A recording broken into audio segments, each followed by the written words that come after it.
This video is about what happened to me last year and up to the current,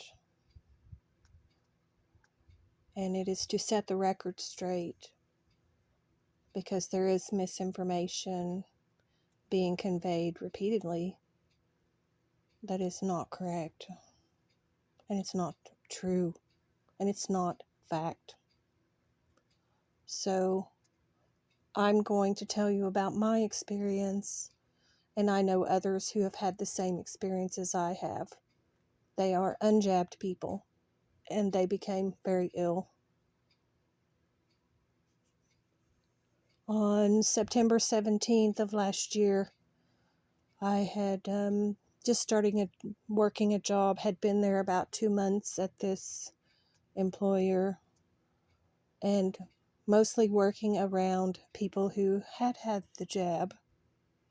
There was only one other person on my floor that I knew of who had not. He became ill a few days before me. I started getting ill on Friday, September 17th of last year. During the night, I started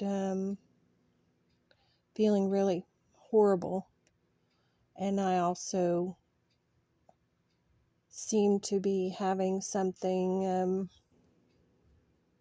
in the other world affecting me as well. So I wasn't sure exactly what was going on. All I knew is all night during the night, I knew something was taking place.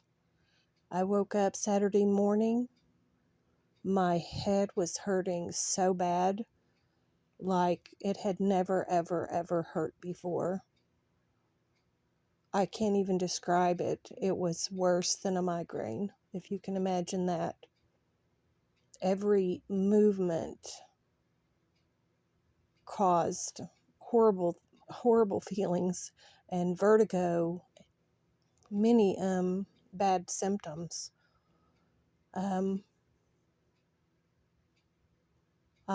That was a Saturday. I, of course, could not go to a doctor. So I thought, well, I will try to get better on my own. Well, that didn't happen. That was Saturday. Sunday, I was still not well. Monday, I was not well. Tuesday, I was not well. Now we are on Wednesday, September 22nd. And I felt so horrible that I ended up going to the hospital. They of course told me that I had the thing that is supposed to be occurring with this pandemic, and told me to go home and take vitamin D. I came home and I took that as they instructed me to. They gave me no other medication. They refused to give me the Ivermectin medication. They said they don't prescribe that. So I was given nothing basically to help me get better. And I tried the vitamin D, but it actually just ripped up my whole insides and made me worse. So proceed to some additional days going by. I was getting no better. I was getting worse. It was a lot of things going on. The whole digestive system, projectile vomiting, just a lot of really bad things. And then we start getting into the phase of not being able to breathe. And got worse and worse and worse. I went and bought a pulsometer, and my oxygen was way below normal, the oxygen level in my body. So, when I had gone to ER the first time, I was told if I had an oxygen problem to come back. So we proceed to about 5 days after the 22nd. I'm still horribly ill, and now I can barely breathe. So I go back to the hospital, and they immediately said, you need to be admitted, and they put me in ICU. I was in ICU for 3 weeks. It was one of the most horrible experiences I've had. I've had some pretty bad ones, but this one really was horrible. If my breathing had been okay, I would have never gone back there, but I didn't have a choice. When you can't breathe, you die. Those are your choices.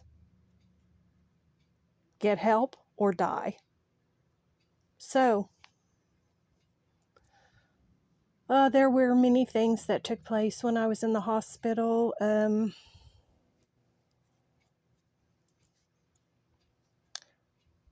infectious disease control doctor from the CDC came to my room a day or two after I was in there and told me that they were going to give me a special thing to take. I'm not going to say the name of it because of all the, you can't say anything without getting your channel in trouble, so I'm not going to say the name of it, but it was a special medication for people with rheumatoid arthritis. I was in a full-blown cytokine storm. My whole body, my whole immune system had been activated. It just taken over my whole body. Besides not being able to breathe, I was in full cytokine storm. All the doctors and the nurses, almost the entire 3 weeks that I was in the hospital, told me that I would probably not survive.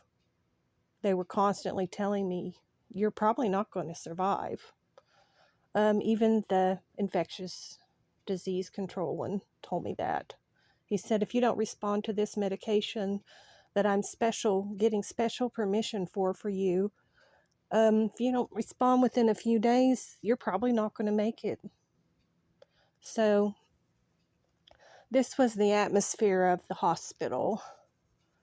Every time that they would tell me that I was probably not going to survive, I would just look at them and think, you can say that all you want, and I know I'm very ill, and if I wasn't on these oxygen machines, I probably would not survive.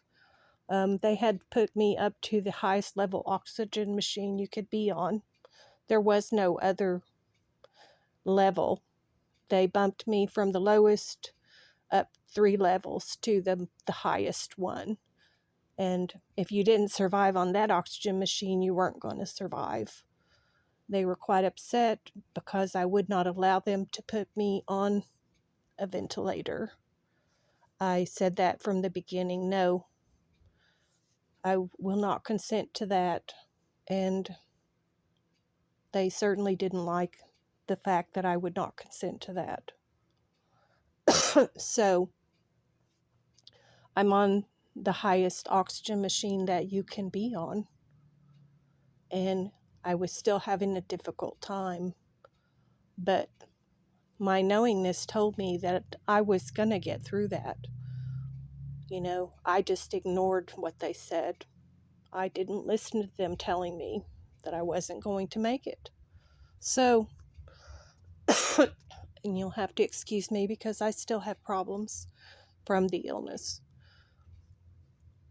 So I had many medications given to me during that time.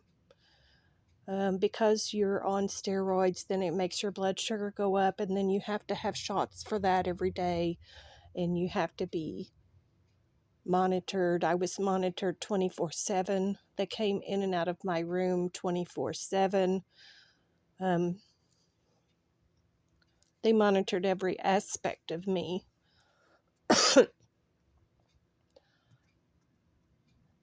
I did get out of the hospital, like I said, 3 weeks. That's a really long time. You're in isolation by yourself, in a room by yourself. You are pretty much chained to the bed by an oxygen hose that's only about 6 or 8 feet long. You can't go anywhere. I lost all the muscles in my body.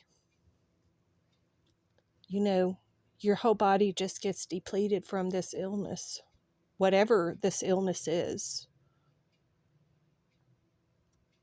So,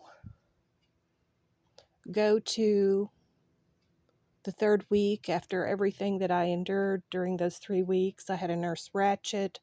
She was a little bit psycho. Many things I endured. I finally got to come home. Within hours of leaving the hospital, the oxygen tank, the one and only oxygen tank that the hospital had given me, ran out before the oxygen supply company could bring oxygen to my house. So I was at 63% oxygen and still continuing to go down. The oxygen machine man refused to bring the equipment in my house. He said I was contagious, which I was not. Fortunately, my son happened to stop by just a few minutes before the oxygen man, and he got the equipment from the man and brought in the equipment, my son, and set up all of the oxygen equipment for me. Had he not been here, it would have been a totally different scenario, because I was barely conscious and barely able to even move my body at that point. Continuing on, I, of course, was unable to work. This has gone on. Even now, I'm unable to work. But as my body was trying to recover after getting out of the hospital, then I began to notice that there was something wrong with my hair. My hair was down to my knees. I kept it up. Even in the hospital, I kept it put up. But my hair developed a really serious problem, and I still struggle to explain it today, and people do not understand what you're trying to tell them about this hair thing that goes on. And they say, oh, it's connected to the pandemic illness. And I'm like, I don't know, but this isn't normal. And then my hair started falling out. And my hair continued to fall out.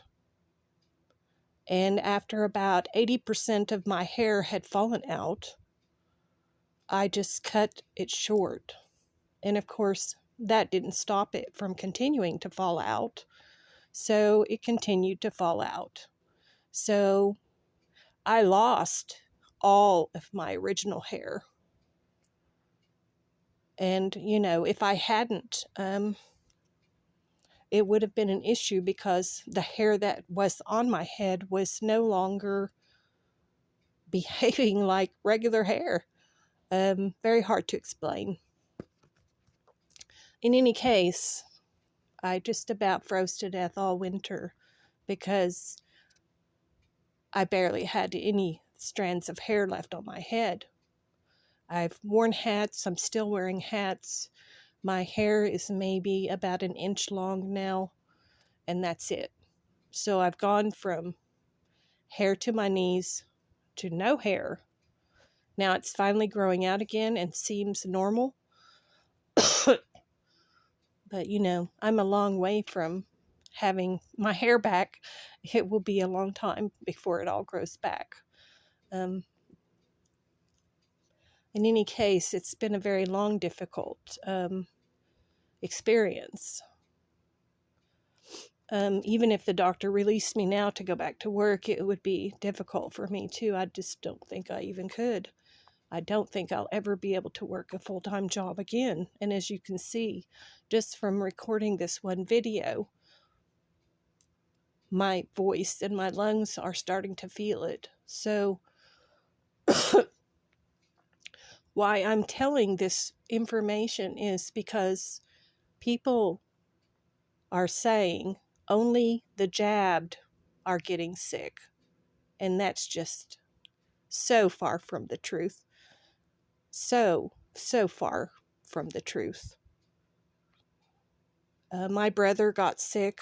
He had had no jabs. I know a lot of people who have gotten sick who have not had any of the jabs. Many people